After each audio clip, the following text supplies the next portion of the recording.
Hey everyone, thanks for joining me tonight.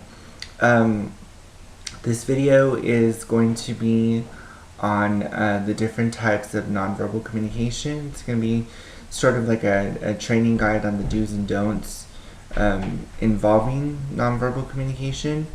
And this is especially important for those of you who um, are out there like looking for a job, or when you interact with other people, like the types of nonverbal communication that exists. So from time to time, I'm going to be looking at my notes just like last time, so I can give you a brief definition of each one and some examples as well. So without further ado, let's begin. So the first one that we're going to be talking about is kinesics, and kinesics is, of course, movement, body language, hand gestures, that kind of thing. I know a lot of us who communicate, we sort of talk with our hands, so to speak. I know that in the past, or even now, that's something that I do when I talk to somebody. When I'm describing something like a certain situation, or explaining, what is going on currently, I tend to use my hands a lot when I talk. Even when I'm at work, when I communicate with my other superiors or with my employees, I use my hands, different hand gestures to convey meaning or the message that I'm trying to get across.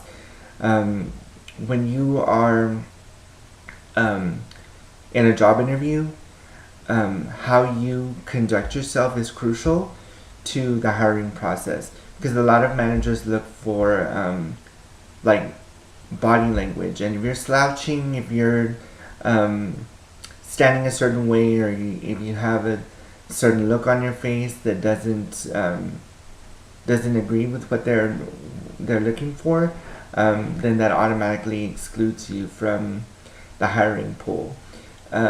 So always make sure that when you're in a job interview, or even when you're communicating with someone else in particular, like like I said before, when I communicate with my superiors, I present myself in a way that's professional.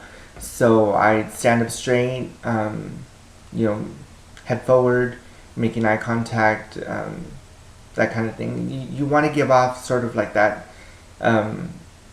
powerful posture, like one that conveys power, to say that you are serious and that you are, mature enough to be to handle this conversation, or to handle whatever they can throw at you. So that's pretty much what that is. It's just body movement and posture and all that. So proxemics also is goes along with kinesics, because it also includes the distance that's between you two when you communicate with other people. Now, when you're communicating with, the higher ups, the powers that be, you have to keep your distance between you and that other person. You don't want to come off too pushy, too forward, even though I know it's something that you really want, to get your message across. But to the other person that you're communicating with, that type of move can be seen as like threatening. So, like me per se, like you, for example, I wouldn't want to come off that way to somebody, so I'm not going to be up in somebody's personal space, or as one of my professors used to call it, getting all up in their hula hoop. That is their personal space, and I have to respect it. So make sure that you maintain a certain level of distance between you and that person. And depending on who you're with, there's certain levels of distance that you have to maintain. So, for example, when you're in public, it's 12 feet plus distance. When you're in a social space, that you have to stay within 4 to 12 feet from the person or the people that you're communicating with. Personal space, 1.5 to 4 feet. And intimate space, 0 to 1.5. Intimacy, of course, is a given because, like, when I'm with my husband, like, we hug each other, we embrace when we haven't seen each other in a while, because we work so much, and what little time we do get to spend with each other, like, we're always close.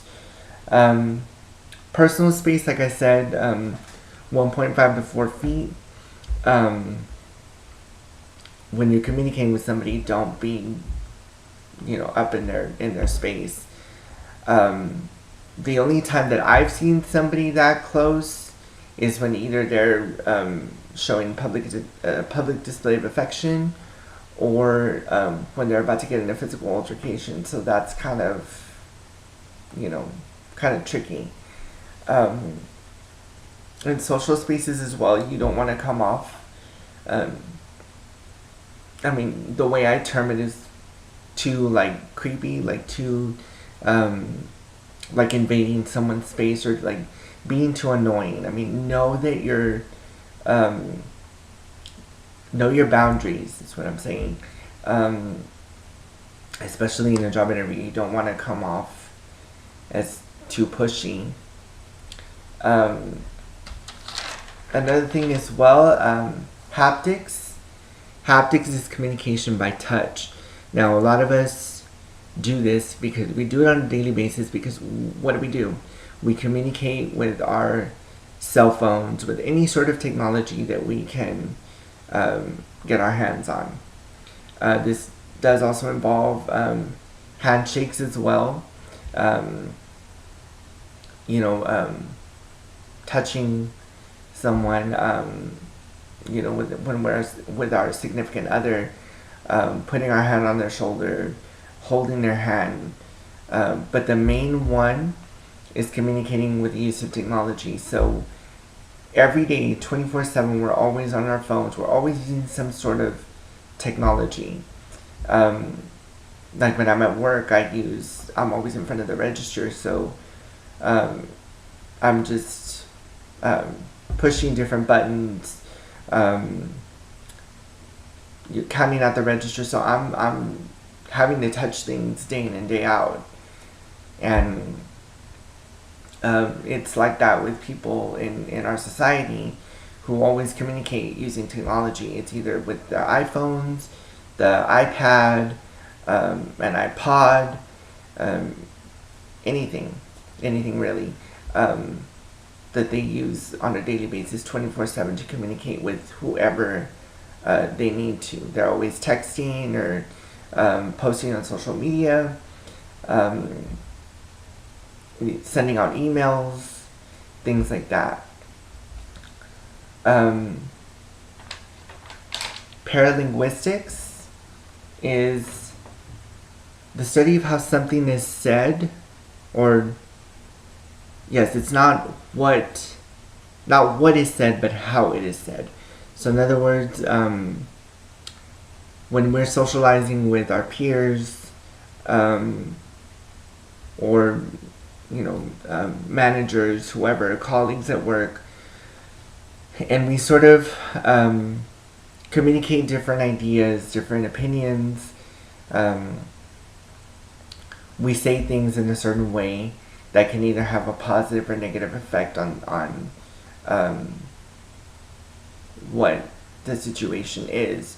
So that's why sometimes they say, be careful what you say, because the person that you're communicating it to could take offense to it, or could either write it off as a joke and laugh at it, or it depends on how it's received. Like, who's the person you're communicating with, and how is that statement received. So we could say something like commenting on someone's wardrobe, like, oh, that outfit is cute, or, oh, I like how you're dressed. It's very professional, this and that. Or we could just look at someone and say, oh, well, I don't like what that person's wearing, or that I can't believe that he or she even showed up like that, wearing that to an interview. So it just depends.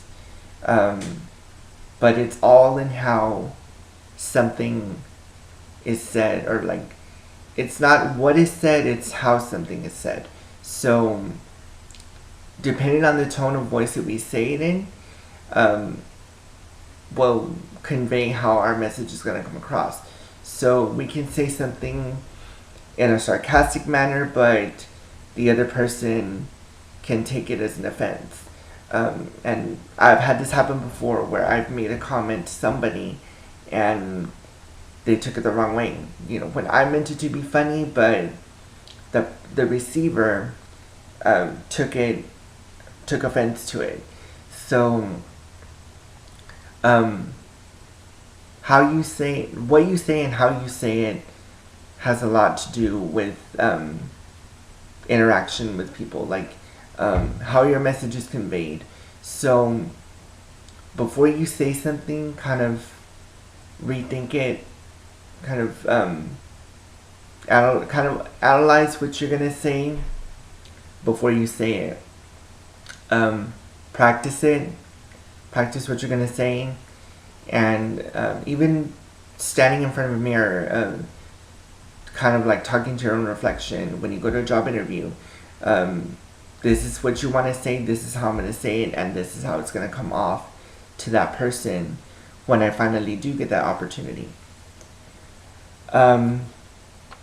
Chronemics has to do with time in communication.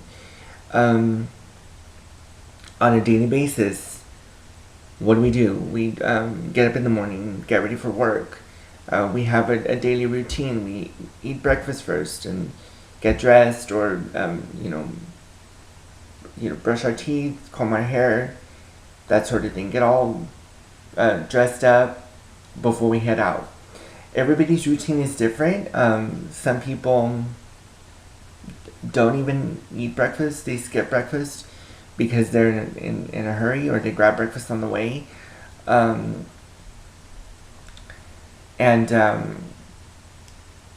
As far as the chronemics is concerned, it's just a matter of like how much time is in the day for us to interact with certain people.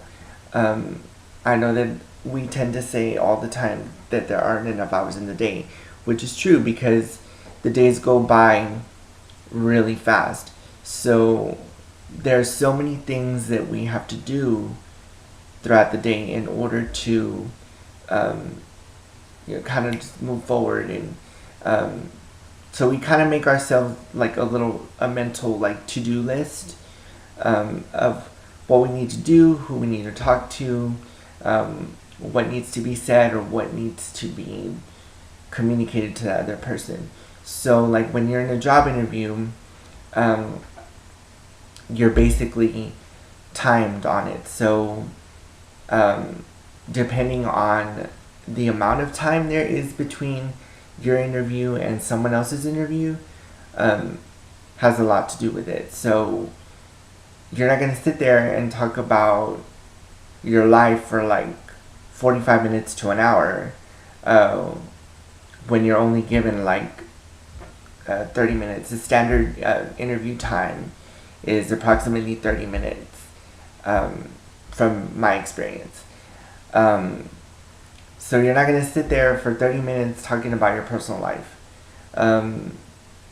Try to talk about your background first, and then your previous work experience, and then your qualifications, what you can do, if you have any sort of like education that specializes in that field that you're hoping to land a job in. Don't spend time talking about your personal life, what you do on weekends, or say that, oh, I want to work only these hours and I want weekends off. When I was much younger, I would make that same mistake. In high school, when I was looking for a job, I wanted to work certain days at certain times during the week, and I only wanted weekends off. And that's not how it works in the business world. You have to have open availability for them to even consider you. Because if you lead with that foot, where it's like, I only want to work during these times and I want these days off, it's not going to work, because you're going to be put to the bottom of the pile.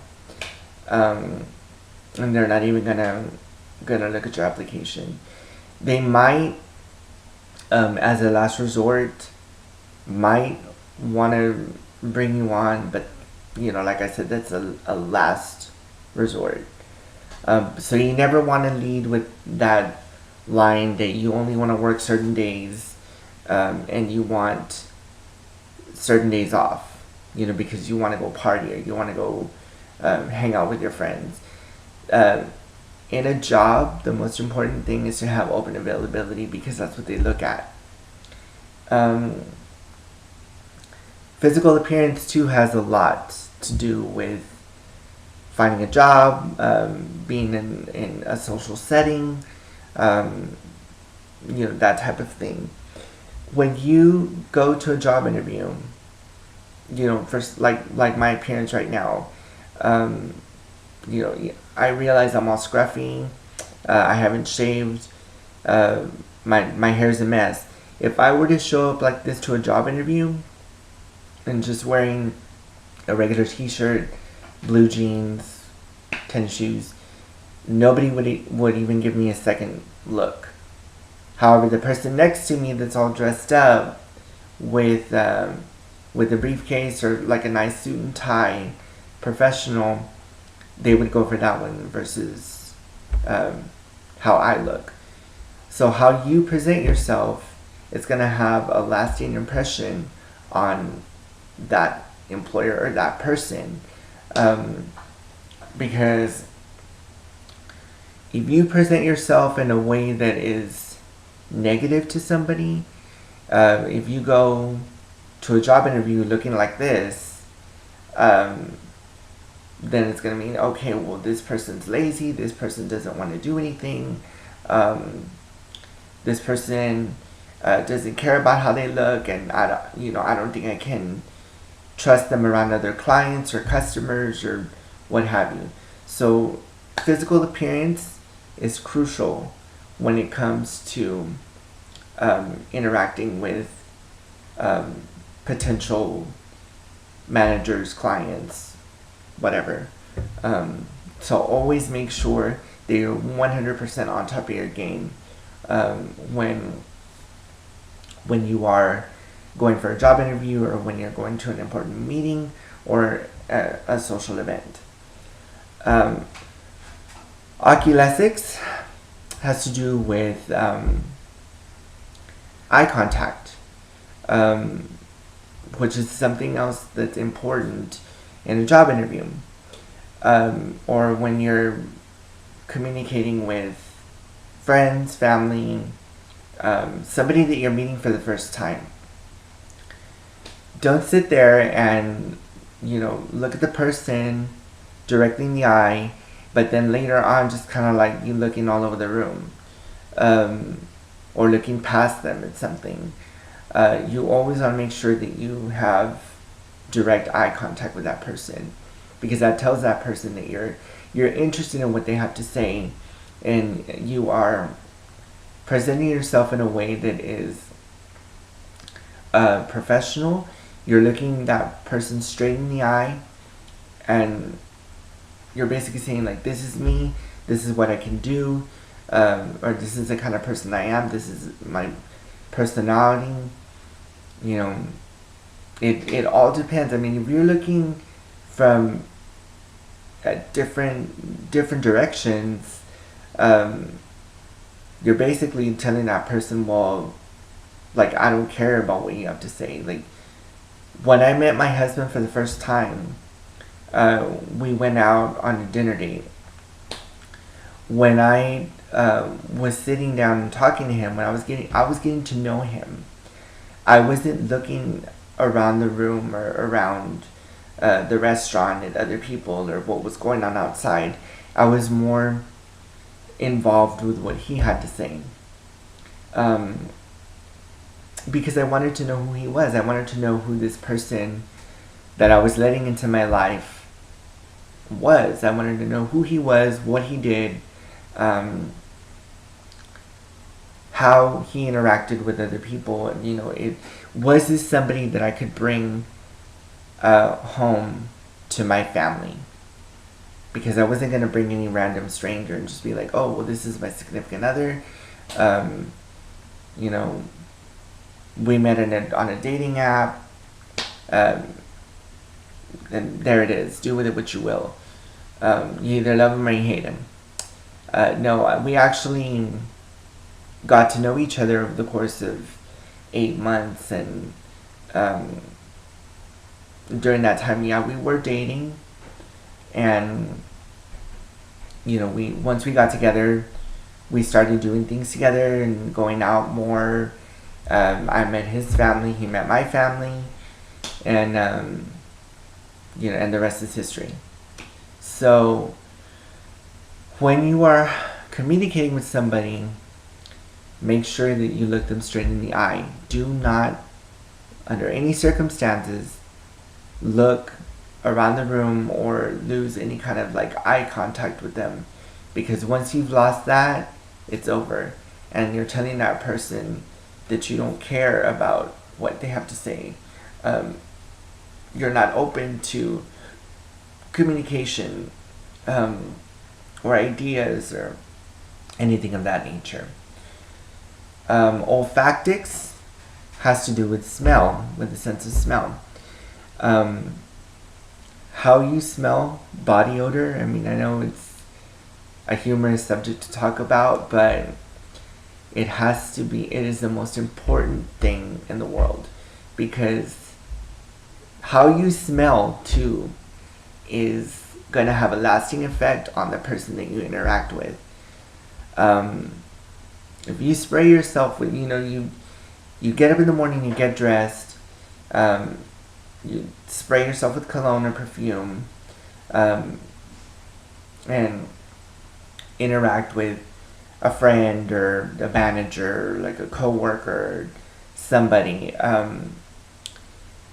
It's important. I mean, if you smell good, like, that's the first thing they're gonna notice. One of the things I do when I get ready to go to work is I put cologne on. I put like a few spritz. I don't bathe in cologne like most people do.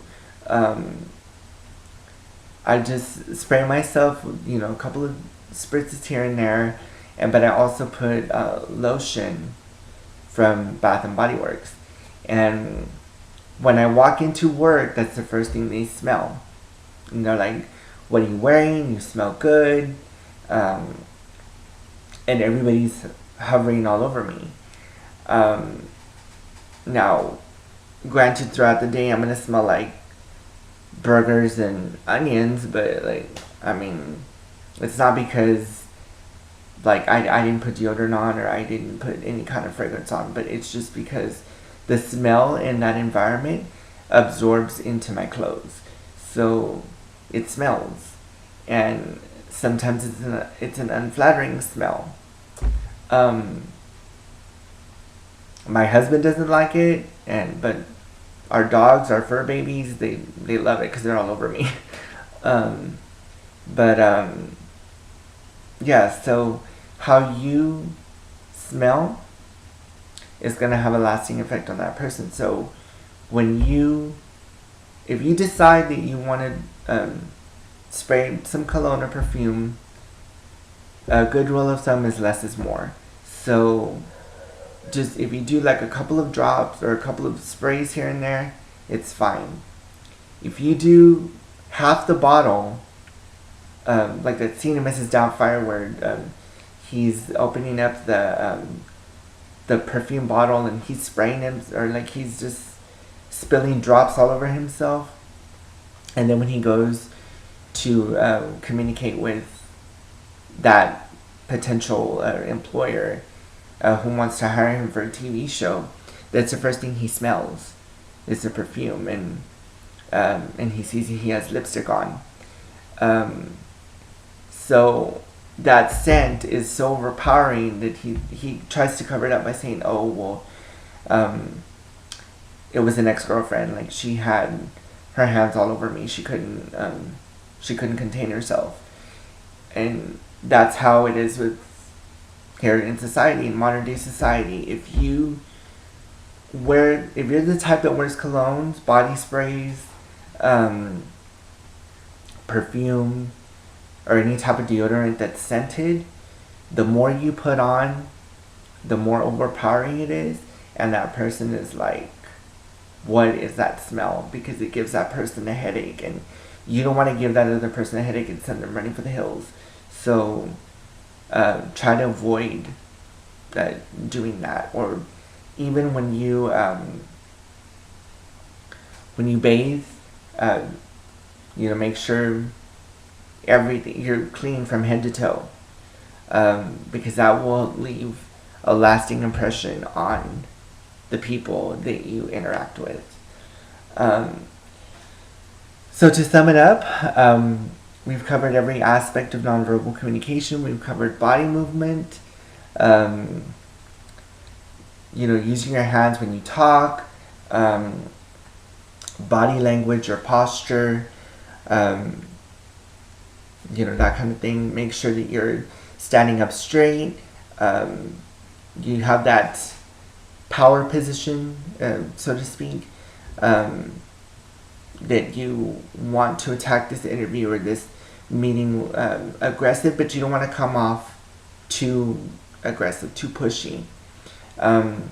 Keep your distance from the person that you're interacting with. Do not invade their space. Just remember, respect their hula hoop unless they tell you, well, come on in, or like come, I'm inviting you into my circle of friends. Then you can invade their space if they give you permission to do so. Haptics, also communicating with your hands or like with sense of touch. When you shake a person's hand for the first time, when you're meeting them for the first time, how you shake their hand says a lot. So if I have a weak handshake, that tells that prospective employer that I'm not as interested in the job, or I'm just looking for a job just to make money. That really doesn't say much. That just says that I'm lazy, that I'm not a strong-willed person. So you want a firm, strong handshake that's going to give some kind of meaning to that person that's interviewing you. So when they shake your hand, it's like, wow, well, this person is very strong. He's very positive. I feel that he can bring a lot to the table as far as building our company from the ground up. That kind of thing. Because you want for people to say good things about you. You don't want for them to be like, okay, well, he was good, but this and this and this was wrong. Like, they point out more of your flaws than they do your strengths. Paralinguistics. It's not what you say, it's how you say it. So, do try to give positive remarks about former employers. Like if you left one job to pursue something else, and let's say that job was like bad, like it started out good, but once new management took over, like it just went downhill. try to find something good about it. Don't just go for the jugular and be like, okay, well, this and this and this was wrong because of poor management, this and that. Just say something like, well, I feel that after so much time of being there, it's time for a change, a career change. I would like to sort of like broaden my horizons or expand or grow in the company, and I feel that here I wasn't given not that you weren't given the opportunity, it's like you never the opportunity was never presented itself. So you want to do it in a way that doesn't paint the manager in a negative light. Say good things about them, but just be like, okay, well, given that I was only here for this amount of time, I really wanted to grow in the company, but unfortunately there were no upper level positions that were available at the time. So, and I've been there for many years, so you kind of want to lead with that. Don't paint the manager in a negative light. Don't say that, oh, well, I didn't grow because, this manager was playing favorites, or this manager was just rude and, didn't pay their workers overtime or whatever. Because it could come back to you, like when the new manager that you're trying to impress calls for a reference, and if they repeat what you said, then it's gonna come back to get you. Like, it's that karmic effect. So you always want to say something positive about your previous employer, which is an example of paralinguistics. It's not what you say, it's how you say it. So be very careful with your choice of words. Always paint in a positive light, never a negative light. Chronemics is the sense of time. If you're sitting in an interview, during an interview, don't take up the entirety of your interview talking about your personal life, because that's not what your employer wants to hear. He wants to hear about your experience. He wants to hear about what kind of education you've had, what type of experience, work or otherwise, that you've had in the field that you're seeking employment in. I'm not going to sit there and talk about my personal life and just be like, oh, well, this is what I do on the weekends. I went on vacation, and here's some pictures from my recent vacation to Boston or, California, New York. Because then that tells that person, well, he really doesn't care much about work. It's just, to him, it's all play. So they're not going to take you seriously.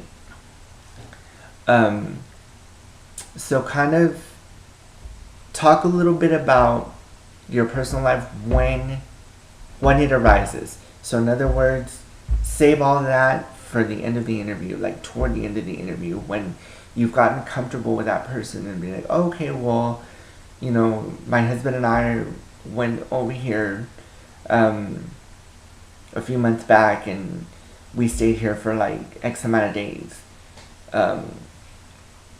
But not during the interview. Like, don't waste so much time talking about one thing in particular. Because the way I see it is, an interview with a prospective employer is kind of like a date. You're trying to get to know the person, and you can't know the person by, if that one person is just talking about one thing for like the entire conversation, then you're gonna lose interest. It's the same way with the business world. If you come off as needy, I guess, or that you don't care, that you're just stuck on one thing and you never get off that train, then your chances of landing that job are 0. Physical appearance also. Make sure that you are well dressed, you smell good, your hair is done a specific way, you're you're clean shaven, you have a positive vibe, positive energy going forward into this interview. Keep telling yourself, I will get this job, I will meet new people today, I will get this deal, whatever the case may be. Again, don't show up to an interview or to a meeting with messy hair, scruffy a scruffy beard coming, with bad breath and yellow teeth. Because that's not professional. That's not how people are going to remember you. If you want to make a good impression, you always have to make sure that you're dressed to the nines, because they do say that the clothes make the man. And if you're dressed a certain way when you go out and interact with people, then how they see you for the first time is how they're going to remember you.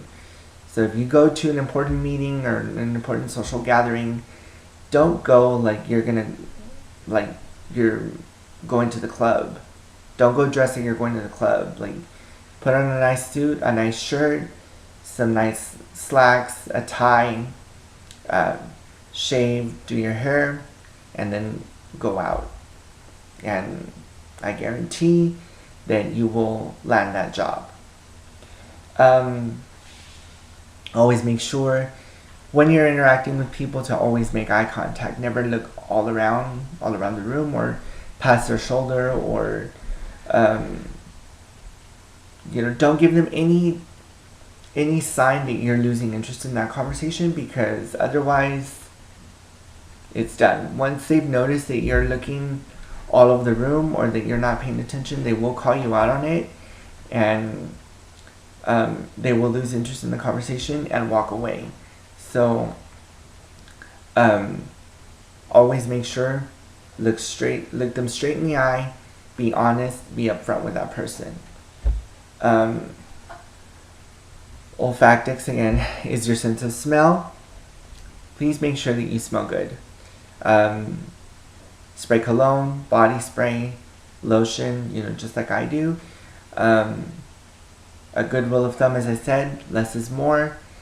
You just do subtle hints of cologne on different areas, then on the pulse points of the neck, on your chest, then it should be okay. Don't overdo it. Don't douse yourself in cologne. Don't douse yourself in perfume, because the strong odor of the fumes from that fragrance is going to give that person a headache, and they're not going to want to be around you. So just subtlety is key. Don't get carried away with spraying too much, because you don't want to scare the fish away. So that being said, that is the end of this video. I hope you found it informative.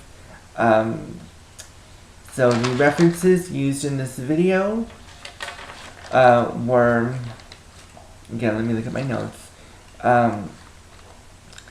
Paralinguistics, the study of vocal signals, by Shirley White from Nonverbal Communication, published in 1974. The website is thoughtco.com/paralinguistics. The other source that I used for this video, it comes from P.A. Anderson, Nonverbal Communication, Forms and Functions, published in 1999, from the Types of Nonverbal Communication, Communication in the Real World, and that is on page 36. It was a PDF file. So once again, thank you all for joining me, and I will see you guys in class. Bye for now.